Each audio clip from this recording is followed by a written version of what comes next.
Hello friends, मैं Vitesh forward tech and solution एक बार आपका फिर से मेरे चैनल में स्वागत है। मैं आज आपको बताऊंगा कि सैमसंग गैलेक्सी विन क्वाट्रो जो मॉडल है i8552 उसका अगर टच टूट जाए तो उसको आप कैसे रिप्लेस करेंगे। तो सबसे आसान तरीका देखिए मेरे इस चैनल पर, और मेरे इस चैनल को लाइक करिए, शेयर करिए और ज्यादा से ज्यादा सब्सक्राइब करिए। चलिए शुरू करते हैं। दोस्तों, ये सैमसंग गैलेक्सी क्वाट्रो है। इसका आपका टच ग्लास आगे का टूट गया है तो इसे रिप्लेस करना है। GT i8552 इसका टच रिप्लेस कैसे करेंगे ये मैं आपको सबसे आसान तरीका इस वीडियो में बता रहा हूँ। तो आप देखते रहिए मेरे वीडियो को और मेरे चैनल को सब्सक्राइब करिए, लाइक करिए और शेयर करिए। चलिए सबसे पहले क्या करते हैं, इसका बैक पैनल जो है उससे हम रिमूव कर लेते हैं। ये देखिए,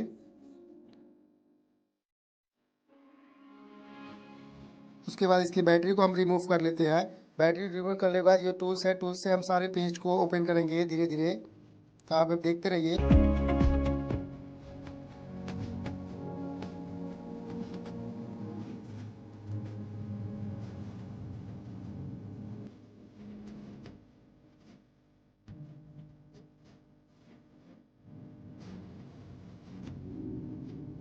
इस तरह पेज खोलने के बाद हम क्या करेंगे, इसका जो बैक पैनल है ये देखिए इस तरह से आसानी से बाहर आ जाएगा। इस बैक पैनल में क्या लगा है ये भी मैं आपको दिखा रहा हूँ। ये देखिए, अभी दिखाऊंगा। ये देखिए नेटवर्क किट है, इसमें लगा हुआ है, बाद में भी मैं दिखाऊंगा। तो फिर उसके बाद हम करते क्या है, ये जो आपका दिख रहा है इसके अंदर सारे पार्ट्स है, इसको हम अलग अलग करेंगे। तो सबसे पहले ये देखिए इसका नेटवर्क किट यहाँ लगा हुआ है।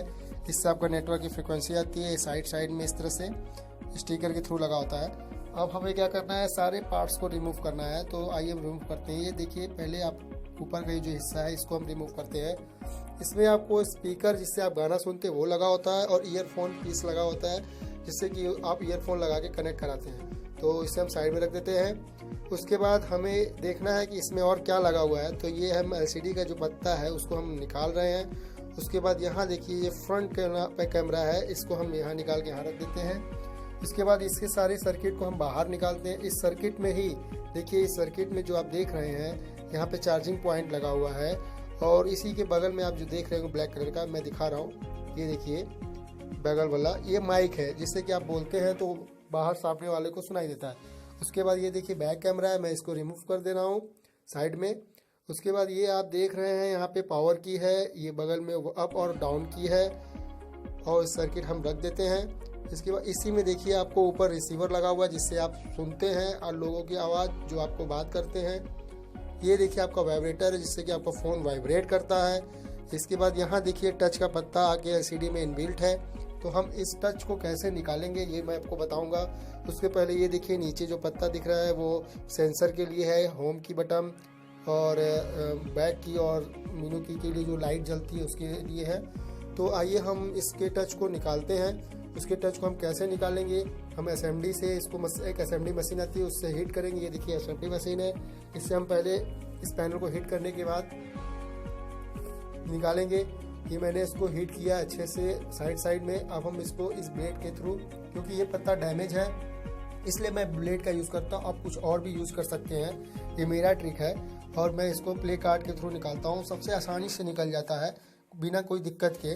तो अगर आप कोई नया टच लगाते हैं, नए टच को इस ब्लेड से मत निकालिएगा, नहीं तो आपका साइड का जो पत्ता होता है उसमें ट्रैक बने होते हैं वो कट सकता है। एक्चुअली ये डैमेज हो चुका है इसलिए मैं इसे ब्लेड से निकाल रहा हूँ।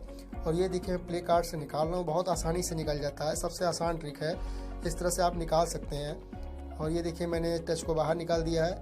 और हम जब टच निकालने के बाद जब हम टच लगाते हैं दोबारा, ये देखिए टच बाहर आ गया है। तो जब हम टच को बाहर निकालते हैं तो उसमें करना क्या होता है कि हमें टच लगाना होता है तो उसे हम चेक करके लगाना चाहिए। तो ये देखिए ये आगे का जो हिस्सा ये LCD है, डिस्प्ले है जिसमें आता है, ये अच्छे से है। ये होम की है और उसी में लाइट का अगल बगल जो है की है।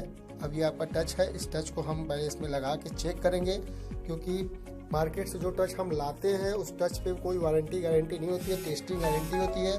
तो इसलिए आप पहले टेस्ट कर लीजिएगा, टेस्ट करने के बाद ही उसको आप फिट करिएगा, नहीं तो आपका पैसा लॉस हो सकता है। और ये बहुत ही कॉस्टली नहीं आता है, ये मिनिमम आपका जो 220 रुपये से लेके 300 रुपये तक आते हैं लोकल टच।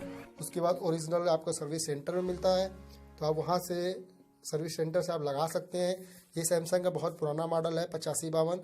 तो मैं आपको अपने वीडियो जो बना रहा हूँ उस चैनल पे वो इसलिए दिखा रहा हूँ। तो आप ये देखते रहिए। देखिए इस तरह से हम उसको टच को फिट कर देंगे, फिर मैं सारी सर्किट को उसमें फिट कर दूंगा और फिट करने के बाद हम उसको चेक करेंगे कि ये टच अच्छे से प्रॉपर्ली काम कर रहा है कि नहीं कर रहा है। तो ये देखिए मैंने बैटरी लगा के इसको ऑन कर रहा हूँ।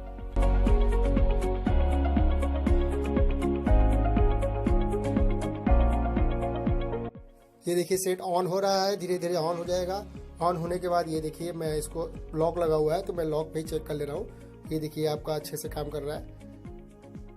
लोकल टच होने की वजह से कभी कभी अच्छे से काम नहीं करता है, इसलिए हमें पहले चेक कर लेना चाहिए। टच लगाने से पहले हम कभी भी कोई भी मोबाइल बनाते हैं तो उसको पहले उसके पार्ट्स को चेक करना ही चाहिए, तभी लगाना चाहिए। अब देखिए हम इसे बाहर निकाल देंगे। अब हम इसको फाइनली इसमें फिट करेंगे। तो हम कैसे फिट करेंगे वो आप देखते रहिए। हम इसको निकालने के बाद कैसे फिट करते हैं आप उसको देखते रहिए।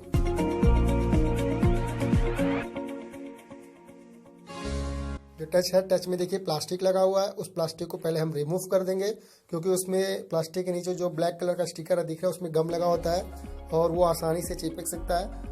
अगर आपका गम वाला टच नहीं है तो आपको एक पेस्ट आता है E8000 या T7000, उसको आपको लगाना पड़ेगा। तो ये देखिए इसमें पहले से स्टिकर लगा हुआ है, इसलिए मैं लगा रहा हूँ। और हम जो पुराना टच है उसमें ईयर पीस के पास एक मेटल होता है, वो भी मैं इसमें निकाल के लगा दे रहा हूँ। आप कोई भी टच फिट करते समय एकदम बारीकी से फिट करिए, जिससे कि कभी भी आपका कोई सेट डैमेज ना हो। क्योंकि सबसे बड़ी बात है कि आप जो अगर सेट बना रहे हैं तो सिर्फ बनाने के लिए बना रहे हैं, बिगाड़ने के लिए नहीं बना रहे हैं। तो ये देखिए मैं इसके होम की को यहाँ लगा रहा हूँ। फिटिंग में थोड़ा प्रॉब्लम हो रहा है लेकिन हो जाएगा, आप देखते रहिए।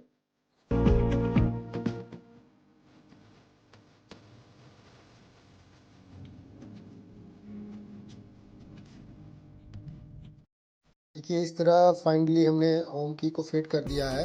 ये देखिए बस हल्का सा मैं इसको साइड करूँगा और ये देखिए इस तरह से आपका होम की जो है वो फाइनली फिट हो गया है। अब हम टच को हल्के हल्के हाथों से साइड प्रेस करेंगे। ज़्यादा ज़ोर से प्रेस कर देंगे तो टूटने का डर रहता है, तो हल्के हल्के हाथों से हम प्रेस करेंगे। ये देखिए प्रेस करने के बाद हम टच को LCD के कनेक्शन में फिट करेंगे। देखते रहिए कैसे मैं फिट कर रहा हूँ। ये देखिए टच है, उसको मैं जाके LCD के जो जैक है उसमें फिट कर देता हूँ। इसको फिट करने के बाद सिर्फ हमें अब क्या करना होगा कि सारी सर्किट को एज इट इज़ जैसे हमने निकाला था उसी तरह हमको फिट करना पड़ेगा।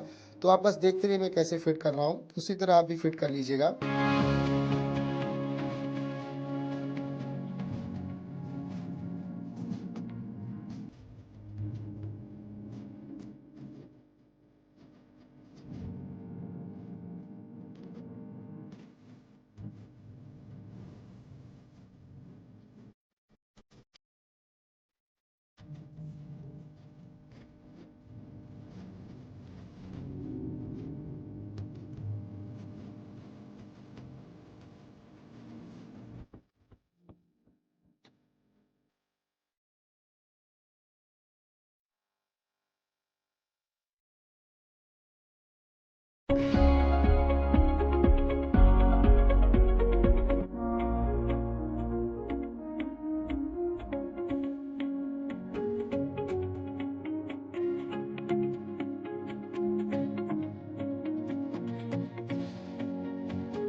ये देखिए सारा पीस मैंने लगा दिया, ये सेट एकदम हो गया तैयार।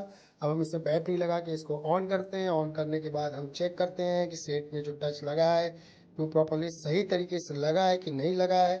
तो अब हम इसे ऑन कर लिए, मैंने इसका फ्रंट प्लास्टिक निकाल दिया। अब ये देखिए ऑन हो गया। तो हम अब चेक करते हैं ये सही तरीके से काम कर रहा है कि नहीं कर रहा है। तो दोस्तों आप मेरे चैनल अवितेश फनवर को देखिए, लाइक करिए और सब्सक्राइब करिए, ज़्यादा से ज़्यादा और शेयर करिए। मैं आने वाले समय में और अच्छी वीडियोस और नए नए मॉडलों के डिसेंबलिंग और उसका टच रिप्लेस और सारे प्रॉब्लम मैं इस अपने चैनल अवितेश फनवर का टेक सोल्यूशन पर देता रहूँगा। तो आपसे प्लीज़ रिक्वेस्ट है कि आप मेरे चैनल को ज़्यादा से ज़्यादा सब्सक्राइब करिए, लाइक करिए और शेयर करिए। ये देखिए फाइनली इस टच मैंने इसको फिट कर दिया, अब ये प्रॉपरली वर्क कर रहा है। इस तरह से आप अपने घर में अपने मोबाइल को रिपेयर कर सकते हैं। ये नॉन प्रोफेशनल और प्रोफेशनल दोनों के लिए मैं बता रहा हूँ। आप इस तरह से किसी भी मॉडल का टच जो होता है बदल सकते हैं। और ये सिर्फ टच वाला प्रॉब्लम था, आजकल के कॉम्बो आते हैं, फोल्डर आते हैं, उसको भी मैं रिप्लेस करता रहता हूँ।